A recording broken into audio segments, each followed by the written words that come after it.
அனைவருக்கும் வணக்கம்.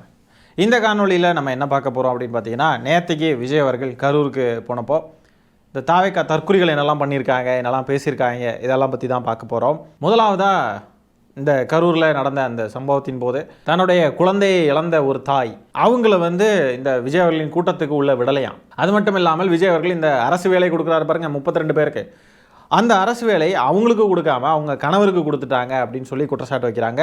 அவங்களும் அவங்க கணவரும் பிரிஞ்சு 10 வருஷம் கிட்ட ஆகுதுன்னு நினைக்கிறேன்.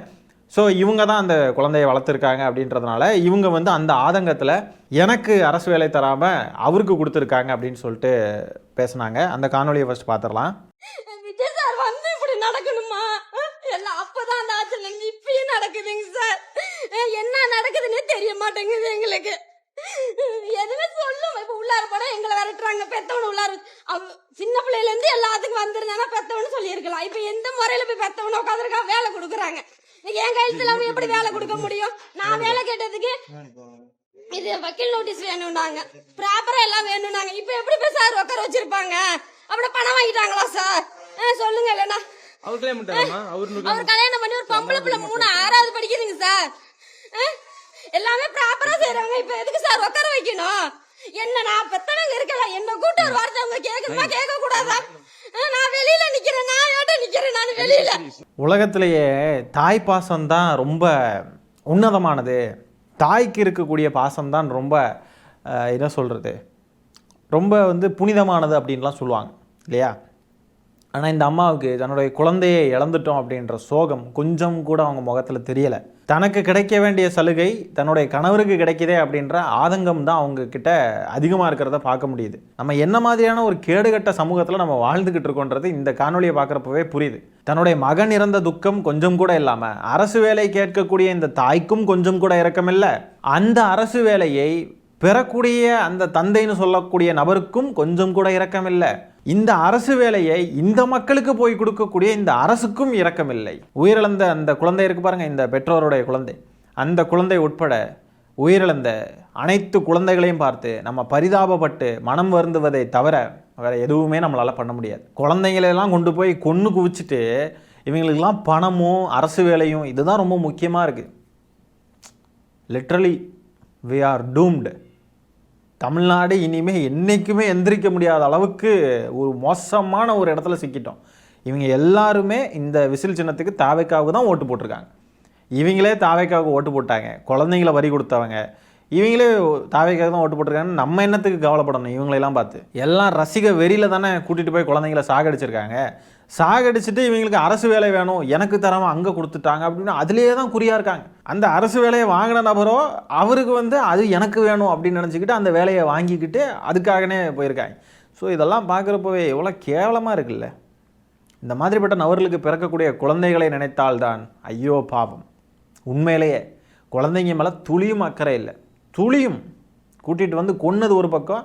இப்போ அந்த குழந்தைங்க இறந்துட்டுன்னொடனே 20 லட்சம் 10 லட்சம் 30 லட்சம் 40 லட்சம் 50 லட்சம் பணத்துக்காக தான் இருக்காங்க. அது மட்டும் இல்லாமல் அரசு வேலை எங்களுக்கு வேணும், என்னென்னலாம் கிடைக்குதோ எல்லாமே எங்களுக்கு வேணும் தாங்க. இதெல்லாம் ஈடுகட்டிருமா? ஒரு அரசு வேலையோ 10 லட்ச ரூபாயோ 5 லட்ச ரூபாயோ 20 லட்ச ரூபாயோ ஈடுகட்டிருமா? கொஞ்சம் கூட சோகமோ வருத்தமோ இவங்ககிட்டலாம் இல்லை. நமக்கு தான் இருக்குது போல். ஐயோ இப்படி சின்ன சின்ன பிஞ்சு குழந்தைங்க இறந்துட்டாங்களே. இவங்களுக்கெல்லாம் அந்த வருத்தமே இல்லைங்க. அந்த குழந்தைகளை நினச்சி பரிதாபப்படுறது மட்டும்தான் நம்மளால் முடியும். உண்மையிலே அந்த குழந்தைங்க என்ன பாவம் பண்ணுவாங்க? குழந்தைங்களுக்கு என்ன தெரியும்? முதல்ல குழந்தைங்கன்னு சொல்கிறப்போ தான் நேத்திக்கு நடந்த ஒரு சம்பவத்தை சொல்ல வேண்டியது இருக்குது. விஜய் அவர்கள் கரூரில் பேசினார் பாருங்க. பேசினதை அரசு பள்ளியில் குழந்தைங்களுக்கு முன்னாடி ஒளிபரப்புகிறாங்க. அந்த காணொலியையும் பார்ப்போம்.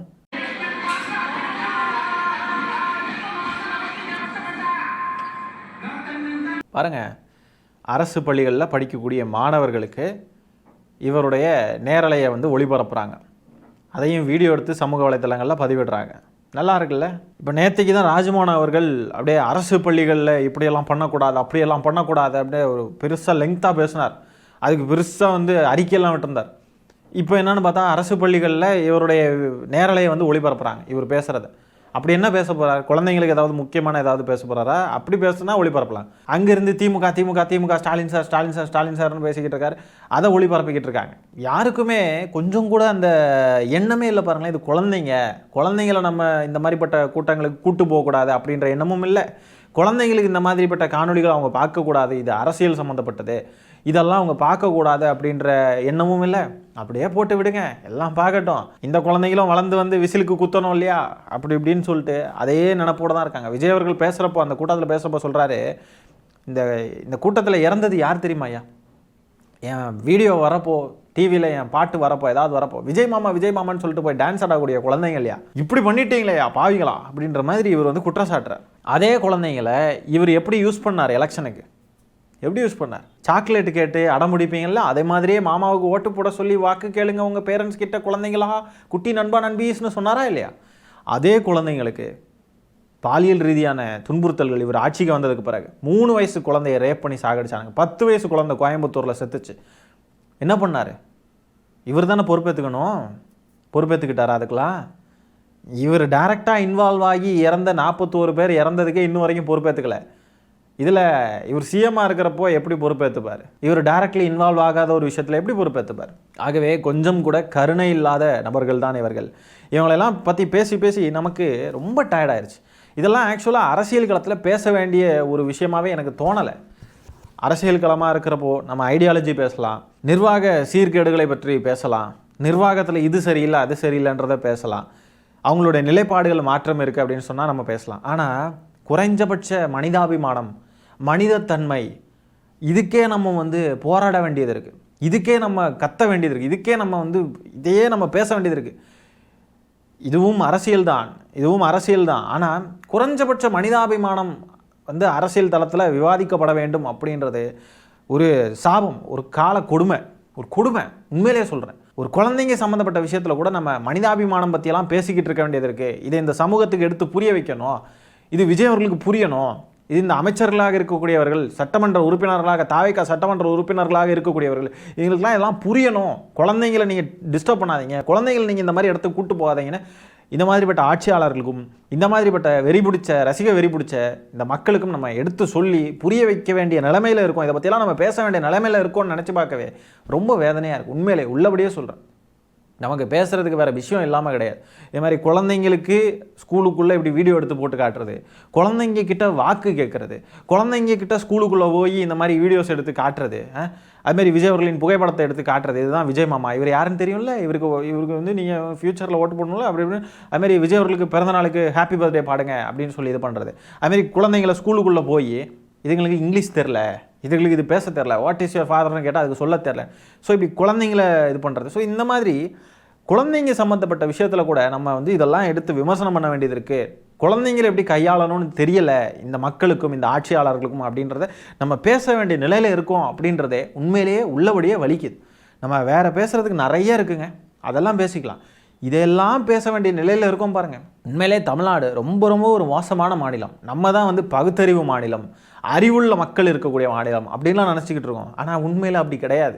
அது இப்போ தான் புரிய வருது. நம்ம தான் வந்து புகழ்ந்து எங்கள் மாநிலம் எப்படிப்பட்ட மாநிலம் தெரியுமா, நாங்கள்லாம் யார் தெரியுமா, எங்கள் மக்கள் எப்படிப்பட்ட படித்தவங்க தெரியுமா, எவ்வளோ அறிவு இருக்கிற மக்கள் தெரியுமா, படிப்புக்கும் அறிவுக்கும் சம்மந்தமே இல்லைன்றதை நல்லாவே புரிஞ்சுக்கிட்டோம். படிச்சிருக்கிறவங்களாம் அறிவாக இருப்பான் அப்படின்னு நினச்சது உண்மையிலே தப்பு. அவனுக்கு அந்த படிப்புக்கான அறிவு மட்டும்தான் இருக்கும், அவன் செய்கிற வேலையில் தான் அறிவு இருக்கும். அவனுக்கு சமூகத்தை பற்றின புரிதலோ, அரசியலை பற்றின புரிதலோ, மக்களுடைய வாழ்வியலை பற்றின புரிதலோ எதுவுமே இருக்காதுன்றது இப்போ தெளிவாக புரிஞ்சிருச்சு. முதன்முறையாக பார்க்க போகிறேன் விஜய, ரொம்ப சந்தோஷமா இருக்கு. எப்படா வருவாரு அப்படின்னு வெயிட் பண்ணிட்டு இருக்கோம். தேர்தல் பிரச்சாரத்துக்கு அவர் வந்ததுக்கு இப்போ தமிழக முதல்வராக இங்கே வரப்போறாரு. எப்படி லாஸ்ட் டைம் வந்தப்ப அவரை கொஞ்சம் மனக்கசப்பில் அமைச்சிட்டோம். இந்த டைம் ரொம்ப சந்தோஷமா அவர் அனுப்புவோன்னு வெயிட் பண்ணிட்டு இருக்கோம். கண்டிப்பா சந்தோஷமா அனுப்புவோம் கரூர் மக்கள். உங்களுக்கு எப்படி இருக்கு? கொஞ்சம் மனக்கசப்போடு அனுப்பிட்டாங்களாம், கொஞ்சம் மனக்கசப்பு. அதான் சொல்கிறேன்ல, அரசியல் தளத்தில் விவாதிக்கிறதுக்கு இந்த மாதிரிப்பட்ட நபர்கள் இவங்க பேசுகிற விஷயங்கள் இதெல்லாம் நம்ம பேச வேண்டிய நிலையில் தமிழ்நாடு இருக்குன்றது எவ்வளோ மோசமான நிலைன்றதை நம்ம புரிஞ்சுக்கணும். இன்னுமே உட்காந்துருந்து தமிழ்நாடு பகுத்தறிவு உள்ள மாநிலம், தமிழ்நாடு வந்து அப்படியே இதில் இருக்குது அதில் இருக்குன்னு பேசுகிறது எந்த அர்த்தமும் கிடையாது. தமிழ்நாடு பொருளாதாரத்தில் முன்னேறி இருக்குது, தமிழ்நாடு பல விஷயங்களில் முன்னேறி இருக்குது. அதெல்லாம் வேறு, அதெல்லாம் நம்ம திமுக ஆட்சியில் ஸ்டாலின் அவர்கள் செய்த சாதனைகள், அதெல்லாம் வேறு, அதெல்லாம் கம்ப்ளீட் டிஃப்ரெண்ட் டாபிக். ஆனால் அறிவு, பகுத்தறிவு, மனிதாபிமானம் அப்படின்லாம் பார்த்தா தமிழ்நாடு ஜீரோன்னு நினைக்கிறேன். சமீபத்தில் கூட நாமக்கல்ல எங்கேயோ ஒரு ட்ரெயினில் பயணித்த ஒரு வடமாநில இளைஞர், அவர் வந்துட்டு பார்த்திங்கன்னா ட்ரெயின்லேருந்து தவறி கீழே விழுந்துட்டார். விழுந்து இந்த செய்தியை நான் படித்தேன், அதை உங்ககிட்ட பகிர்ந்துக்கணும்னு நினச்சேன். விழுந்து அவர் அந்த ஏரியாவில் இருக்கிற வீடுகள் ஒவ்வொரு வீடுகளாக போய் கதவை தட்டியிருக்கார். யாருமே அவருக்கு உதவி பண்ணலை. ட்ரெயினில் இருந்து விழுந்திருக்கிற ஒரு இளைஞருக்கு யாருமே உதவி பண்ணலை. உதவி பண்ணாமல், உதவி கிடைக்காம அந்த இளைஞர் உயிரிழந்துட்டார், இறந்துட்டார். உண்மையாலுமே அந்த செய்தியுடைய நியூஸ் கார்டு கிடச்சதுன்னா நான் இதில் போடுறேன். ஸோ நீங்கள் பாருங்கள், ஒரு உயிருக்கு போராடக்கூடிய இளைஞருக்கு உதவி பண்ணுறதை விட நம்மெல்லாம் உயிர் வாழ்ந்து என்ன பண்ண போகிறோம்? உயிருக்கு போராடுறவனை காப்பாற்றணும்ல. அவன் எந்த ஊருக்காரனாக வேணா இருக்கட்டும், யாராக வேணா இருக்கட்டும், மனுஷன் உயிர்ன்றது உயிர், காப்பாற்றணும் இல்லையா? அப்போது இந்த மாதிரி மக்கள் நம்ம தமிழ்நாட்டில் இருக்கிறப்போ, அதுவும் ஒரு வீட்டில் உதவி கேட்டுன்னு இல்லைங்க, வீடு வீடாக போய் கதவை தட்டியிருக்காரு. யாருமே உதவி பண்ண முன் வரலை. உயிருக்கு போராடக்கூடிய ஒருத்தன் 4 வீடுகளை போய் ஏறி அப்ரோச் பண்ணுறான் அப்படின்றது ஒன்று இருக்கு இல்லையா? வீடுகளை போய் நாடுறது, அவங்க வீடுகளுக்கு போகிறது, போய் கஷ்டப்பட்டு அதை ஹெல்ப் கேட்குறதுன்னு ஒன்று இருக்கு இல்லையா? அவன் அந்த அளவுக்கு உயிருக்கு போராடி இருக்கான். அவன் போராடி போய் ஹெல்ப் கேட்ட இடத்துல கூட நம்ம மக்கள் அவனுக்கு உதவி பண்ணலை, அவன் இறந்துட்டான்.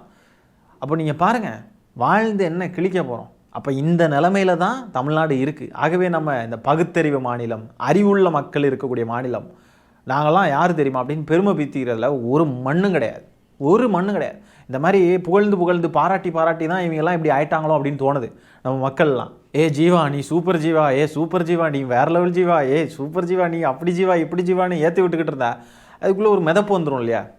அதெல்லாம் யார் தெரியுமா அப்படின்னு காலரை தூக்கி விட்ட ஒரு மாதிரி அகங்காரம் பிடிச்சி ஆணவம் பிடிச்சி போய் வாழ்கிற ஒரு மனநிலை இருக்கும் பாருங்க. அதுதான் நம்ம மக்கள்கிட்டலாம் இருக்குது. இந்த உண்மையை ஒத்துக்கிட்டு தான் ஆகணும். இன்னும் வந்துட்டு நாங்கள்லாம் பகுத்தறிவுவாதிகள், நாங்கள்லாம் வந்து அப்படி இப்படின்னு, இதெல்லாம் ஒன்றும் கிடையாதுங்க. அப்படியெல்லாம் எதுவுமே கிடையாதுங்க. உண்மையை ஒத்துக்கிட்டு தவறை சுட்டி காட்டி திருத்த முயலணும். திருத்தலை அப்படின்னு சொன்னால், இந்த மக்கள் திருந்தலை அப்படின்னு சொன்னால் ஒன்றுமே செய்ய முடியாது. இந்த தாவைக்காவுக்கே தான் மக்கள் வாக்களிப்பாங்க. அவங்க சொன்ன மாதிரி இன்னும் ஒரு 20 வருஷம் 30 வருஷத்துக்கு நம்ம தலைவர் தான், வெற்றி தலைவர் தான் சொன்ன மாதிரி தான் நடக்கும். முதல்ல உண்மையை ஒத்துக்கிட்டு இந்த மக்களை திருத்துற வழியை தான் பார்க்கணும். தமிழ்நாடு பகுத்தறிவு மாநிலம் கிடையாது, தற்குறி மாநிலம். என் பேர் தனுஸ்ரீ. நான் வந்து கரூரில் இங்கே தான் இருக்கேன், ஒர்க் பண்ணிட்டு இருக்கேன் சென்னையில். ஸோ விஜய் பார்த்ததே இல்லை, இதான் ஃபர்ஸ்ட் டைம் பார்க்குறேன். ரொம்ப ஆர்வமாக இருக்குது. இல்லை போக முடியல, அப்போ ரொம்ப க்ரௌடாக இருக்குன்னு கொஞ்சம் வீட்டில் அலோவ் பண்ணல, அதனால நான் வீட்டிலே தான் இருந்தேன். நான் டிவியில் தான் பார்த்துட்டு இருந்தேன். கெஸ் பண்ணல, பட் ஆனால் ஏதாவது கொஞ்சம் ட்ரை பண்ணலாம், வாய்ப்பு இருக்குது. இந்த மாதிரி கொஞ்சம் எய்ம் இருந்தது, ஆனால் கன்ஃபார்மாக தெரியல.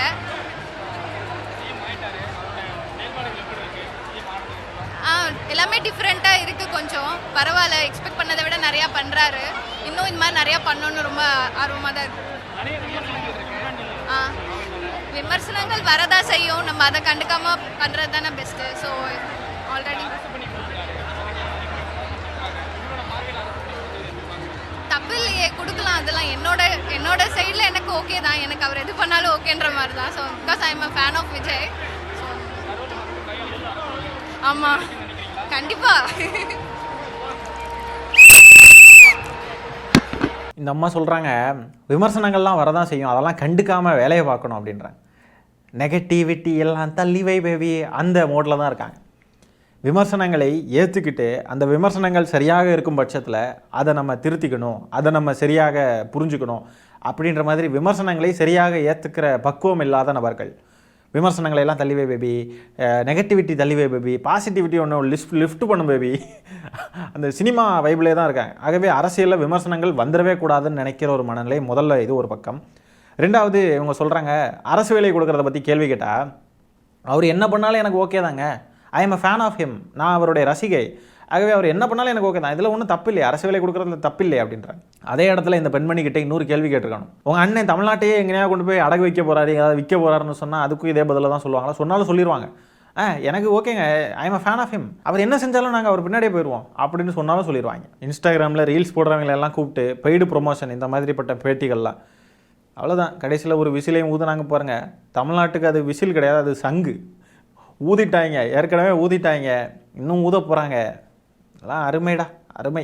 முக்கியமான ஒரு நிகழ்வு நடந்திருக்கு. என்னென்னா, செய்தியாளர்களை அந்த நிகழ்ச்சியின் போது வெளியேற்றிருக்காங்க. யாருக்குமே வீடியோ எடுக்க பெர்மிஷன் கொடுக்கல, வெளியேற்றிட்டாங்க. இந்த ஊடக புரோக்கர்களுக்கு இது தேவை தான். ஏன்னா, சோழ தேசத்தில் என்ட்ரி கொடுத்த விஜய் அப்படின்ட்டுலாம் வந்து போடுவாங்க. விஜய் அவர்கள் ஆட்சிக்கு வரதுக்கு முன்னாடி அப்படிலாம் தானே போட்டுக்கிட்டு இருந்தாங்க. ஆனால் கடைசியில் பார்த்தா இவங்களுக்கு அங்கே என்ட்ரி இல்லாமல் ஆயிடுச்சு, பிடிச்சி துரத்தி விட்டுருக்காங்க. பாவம், பாவம் இல்லை இவங்களா பாவம், இந்த ஊடக புரோக்கர்கள். இப்போ கூட பாருங்கள், இந்த ஓலிமர் டிவி இருக்கு இல்லையா, அந்த ஓலிமர் டிவி போட்டிருக்கு, வெட்டி விடு வினை ஏத்தி விடு உனை கில்லியாய் சிஎம் விஜய் சீரிப்பாய்ந்த காட்சி இப்படின்லாம் போட்டுக்கிட்டு இருக்கானுங்க. இதெல்லாம் பார்க்குறப்போ நமக்கு தான் கிரிஞ்சு மாதிரி ஃபீல் ஆகுதா இல்லை எப்படின்னு புரியல. இதெல்லாம் பார்த்து மாசுன்னு நினைக்கிறாங்க போல மக்கள்லாம். கோடி மீடியாலாம் என்னங்க கோடி மீடியா, சோஃபா மீடியாவை பாருங்கங்க. சோஃபா மாடலில் இருக்கக்கூடிய மீடியாக்கள் என்னமா வேலை பார்க்குறாங்க, உருண்டு உருண்டு விரண்டு விரண்டு. ஸோ ஒரே கிரிஞ்சாட்டு இருக்குது இதெல்லாம் பார்க்குறதுக்கு. நீங்கள் யோசிச்சு பாருங்கள், ராஜ்மோகன் அவர்கள் பஸ்ஸுக்கு மேலே ஏறி நின்று விஜய் அவர்களை வரவேற்கிறப்போ, தர்மத்தாயின் தவ புதல்வன், எங்கள் வெற்றி தளபதி, எங்கள் அவரு வந்திருக்கார், போய் பேசுங்க தளபதி, நீங்கள் ராஜாதி ராஜா, அந்த ராஜாதி வீராதி வீரர், ஓர கம்பீரர் இப்படின்லாம் வந்து பேசுகிறேன். இதே மாதிரியே ஊடகங்கள் பேசுகிறது, ஊடகங்கள் இந்த மாதிரி போடுறது, ராஜ்மோகன் அவர்கள் பேசுகிற மாதிரி இந்த மாதிரிப்பட்ட நபர்கள் யாரோ இந்த மாதிரிப்பட்ட விஷயங்கள்லாம் திமுக தலைவருக்கு நடந்தால் இந்த மக்கள் எப்படி ரியாக்ட் பண்ணுவாங்க? ராஜாதி ராஜர், வீராதி வீரர், சூராதி சூரர் இப்படின்லாம் வந்து வரவேற்கிறது. இல்லைன்னா வெட்டி வீடு வினை ஏத்தி வீடு உனை, இந்த மாதிரி சீரி பாய்ந்த சிங்கம் இப்படின்லாம் ஏதாவதுலாம் போட்டுக்கிட்டு இருந்தா இந்த மக்கள் எப்படி ரெஸ்பாண்ட் பண்ணுவாங்க? சி என்ன மீடியா. ஆனால் விஜய்க்குன்னு வரப்போ சூப்பர் அதாவது கிளிக் பண்ணிவிட்டு பார்க்குறது, சூப்பர்னு ஃபயர் விடுறது. என்ன இது, என்ன தமிழ்நாடு எதை நோக்கி சென்று கொண்டிருக்கிறது? எதை நோக்கி சென்று கொண்டிருக்கிறது இல்லை, சென்று விட்டது. டூம்டு போ, ஒளிஞ்சு போ. நாடு மக்களும் நாசமாக போய் தொலைஞ்சிருச்சு. அதனால் இனிமேல் நாசமாக போகிறதுக்கு எதுவுமே இல்லை, நாசமாக போயிருச்சு. ஆகவே கரூருக்கு விஜய் அவர்கள் சென்ற பொழுது இந்த தற்கொலைகளை என்னெல்லாம் பண்ணாங்க அப்படின்றதெல்லாம் பார்த்துருப்போம். இந்த காணொலியில் நம்ம பேசியிருக்கிற விஷயங்களை பற்றி நீங்கள் என்ன நினைக்கிறீங்க அப்படின்ற உங்களுடைய கருத்துக்களை கமெண்ட்ஸில் பதிவு பண்ணுங்கள். இந்த காணொலியை நான் இத்துடன் நிறைவு செய்து கொள்கிறேன். நன்றி, வணக்கம்.